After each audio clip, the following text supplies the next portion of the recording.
Math resolution में मैं Shivam sir आपका स्वागत करता हूं। अगर अभी तक आपने मेरे चैनल को सब्सक्राइब नहीं किया है तो मैथ रिसोल्यूशन को जरूर सब्सक्राइब कीजिएगा, बेल आइकन दबाना मत भूलिएगा। अगर मेरे वीडियो आपको पसंद आते हैं तो लाइक करना मत भूलिएगा, साथ ही साथ इस वीडियो को शेयर भी कीजिए। क्लास 10th का ये इंपॉर्टेंट वीडियोज है। अगर आपने मेरे प्रीवियस वीडियोज नहीं देखे हैं जरूर देखना। इसी तरह के इंपॉर्टेंट क्लास 9th और 10th के वीडियोज हैं। 6th से लगाकर 12th तक के वीडियोज समय समय पर आते रहेंगे। और भी विषय भी, मैथ बस के नहीं दूसरे सब्जेक्ट के भी आते रहेंगे, इंग्लिश मीडियम के और हिंदी मीडियम। अगर हिंदी मीडियम के स्टूडेंट देख रहे हैं तो हिंदी में भी समझाता हूं इस चीज को, इंग्लिश को हिंदी में भी समझाता हूं, वो भी इसको देख सकते हैं। कॉम्पिटिटिव एग्जामिनेशन के लिए भी क्वाड्रेटिक इक्वेशन बहुत इंपॉर्टेंट है। कोई भी स्टूडेंट इसको जरूर देखे और अधिक से अधिक शेयर करे। क्वाड्रेटिक इक्वेशंस के मैं पहले 2 वीडियोस बना चुका हूं जिसमें मैंने क्वाड्रेटिक इक्वेशन समझाया, क्या होता है क्वाड्रेटिक इक्वेशन, क्या होता है हिंदी में जिसे द्विघात समीकरण कहते हैं, क्या होता है इसके बारे में मैंने समझाया। अगर फिर मैंने ये बताया कि क्वाड्रेटिक इक्वेशन के 2 फंक्शन अगर दिए हो तो हम कैसे जानेंगे कि कौन सा क्वाड्रेटिक इक्वेशन होगा। इस विषय पर भी मैंने चर्चा की। आज हम most important topics quadratic equations के एक्स की वैल्यू को फाइंड करना सीखेंगे। नॉर्मल वैल्यूज के लिए आज हम सिंपल सवाल लेंगे।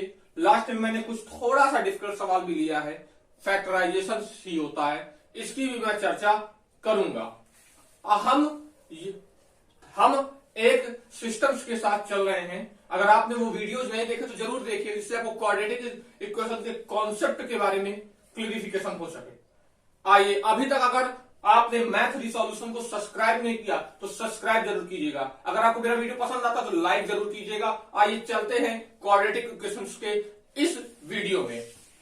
एग्जांपल नंबर फर्स्ट में कहा गया है एक कोष्टक में x + 2 और 3x - 5 = 0। अब मल्टीप्लाई करने की कोई जरूरत नहीं है, हमसे केवल x की वैल्यू निकालना है। जब आपको 2 कोष्टक में इस तरह की कोई आपको नंबर दिए हो या वैल्यू दिए हो, अलजेब्रिक एक्सप्रेशन में दिए हो, तो आप x की वैल्यू कैसे निकालते हैं याद रखिएगा।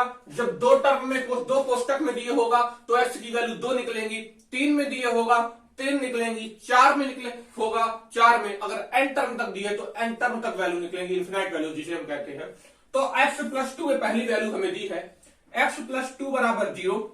जब ये 2 उधर जाएगा, क्योंकि ये प्लस का 2 है, जब ये उधर जाएगा तो ये माइनस का 2 बन जाएगा, अर्थात x की जो एक वैल्यू है वो -2 आ जाएगी। इसी के आधार पर दूसरा भी इसमें कोष्टक, दूसरे कोष्टक में 3x - 5 दिए हैं, 3x - 5 = 0। जब हम -5 को उधर ले जाते हैं तो ये बराबर के बाद उधर तो ये हो जाता है 5, तो 3x = 5। माइनस की टर्म जब उधर जाती है तो ये प्लस की हो जाती है। 3x = 5 है तो x बराबर क्या होगा, जब ये चीज यहां पर होती है तो जब हम इसको x की वैल्यू निकालते हैं तो ये डिवाइड के फॉर्म में बदल जाती है, तो x = 5/3 होगा। अगर अभी तक आपने मेरे चैनल को सब्सक्राइब नहीं किया, सब्सक्राइब जरूर कीजिएगा। अगले नेक्स्ट एग्जांपल्स में आइए देखते हैं कि कैसे हम और सवालों को सॉल्व कर सकते हैं। इसका एक नेक्स्ट स्टेप है, जैसे इस फॉर्म में दिए है 5x² - 8x = 0।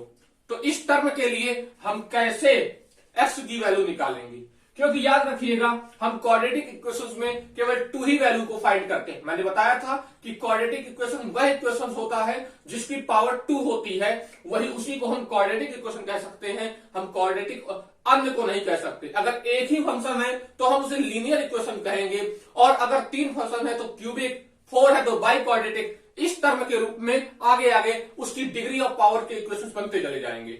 आइए समझते हैं कि इसमें x की वैल्यू हम कैसे निकालते हैं।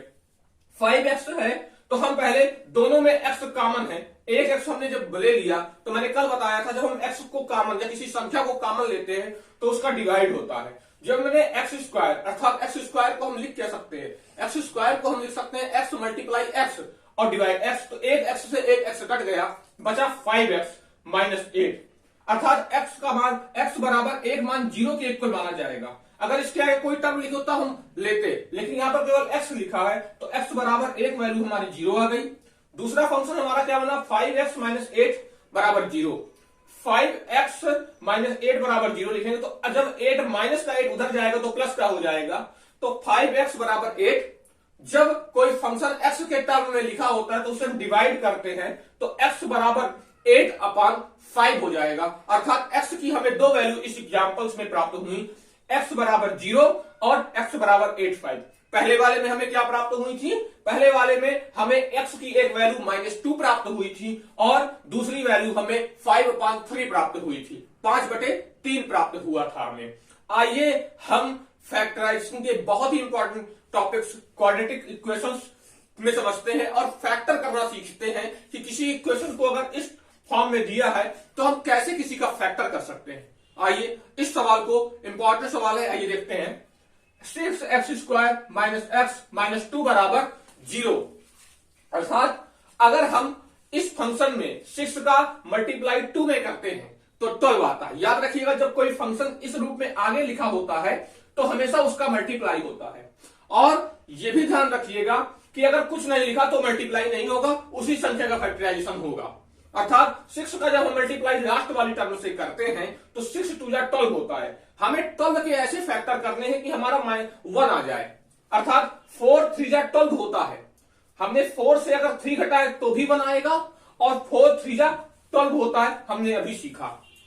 तो हम पहले इस x का जब माइनस का मल्टीप्लाई करेंगे और x का, तो माइनस का और प्लस का माइनस हो जाएगा 4x और ये माइनस माइनस प्लस और 3x लग जाएगा x के मल्टीप्लाई से। हमने क्या किया, इस फंक्शन में 2x कॉमन है, 2x कॉमन लिया, 2 का मल्टीप्लाई जब इसमें करेंगे 2 3 6 और 2 2 4 -2 हो गया। प्लस अगर हम अगले टर्म में +1 लेते हैं तो 3x - 2 बराबर 0 हो जाएगा। हमने क्या किया, ये फंक्शन में दोनों इक्वल है, हमने इस फंक्शन को अलग रख दिया। बचा क्या, 2x + 1 बचा, अर्थात 2x + 1 को हमने लिख लिया। अब हमें क्या करना है, हमारा फैक्टराइजेशन सॉल्व हो गया। फैक्टराइजेशन की शर्त ये होती है कि अगर कुछ ax² + b + c के फॉर्म में दिए हैं तो a का मल्टीप्लाई c में जरूर होता है और बीचे वाले पद को हमें ऐसे फैक्टर करने होते हैं जिससे ये वैल्यू हमें प्राप्त हो जाए। अर्थात हमने यहां पर 4 में 3 घटाया तभी हमें 1 प्राप्त होगा और माइनस आगे लगा हुआ है। इस चीज को आप मुझे लगता समझ गए। अगर नहीं समझे हैं तो कमेंट जरूर कीजिएगा जिससे मैं आपकी प्रॉब्लम्स को और अच्छी तरह से समझा सकूं।